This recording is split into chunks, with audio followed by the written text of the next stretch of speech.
Uber and Lyft drivers are facing way too many stressful situations, and the companies really need to do a better job to stop or minimize these crazy situations we are put in.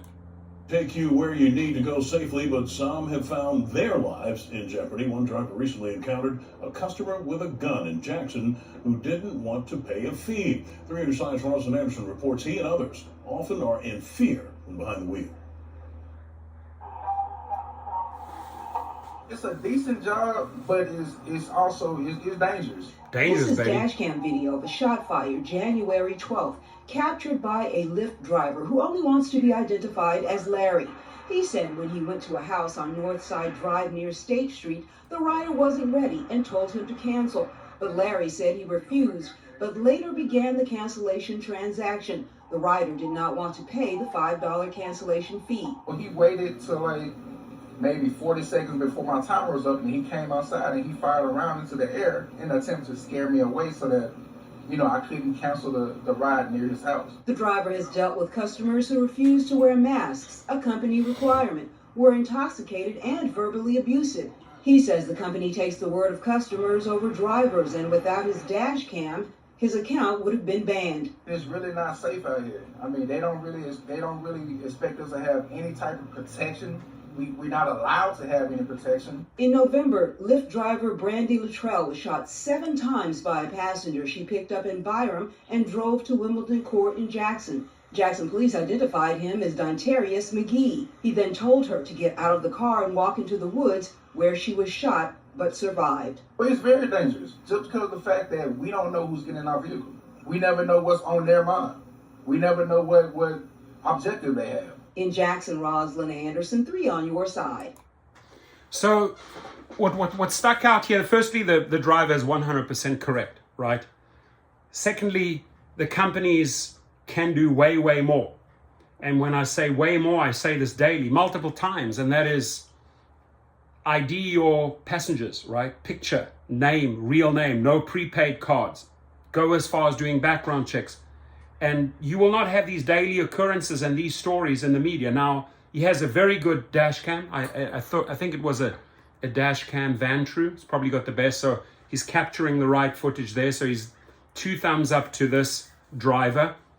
The one thing that worried me a little is he said the individual came out when they started arguing about the cancellation or the cancellation fee, and then the guy fired a few rounds into the air. Listen, at that time you take off, right? You don't play the waiting game over that little deactivation that you might get. It's not worth the $5.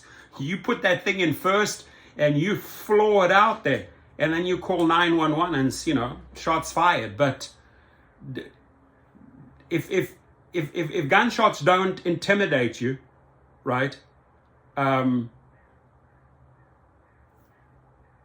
chance it.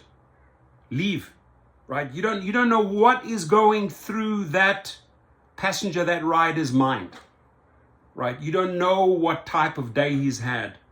He might have just broken up with his wife and might be bonkers. So don't tempt it. Leave. Call 911. Get yourself the dash cam. Like he correctly said, if you can, you got to arm yourself, right? If you're in a state and you can go and get a concealed weapon, I would do it all day long, because it's just not safe. And the reason why it's not safe is because the companies are not doing their job. So we're going to keep on pushing these stories, help circulate these stories, put them out on Facebook, retweet these stories, because we need to get thousands and thousands and thousands of these type of links into social media, so it absolutely suffocates and pressurizes these companies into doing something.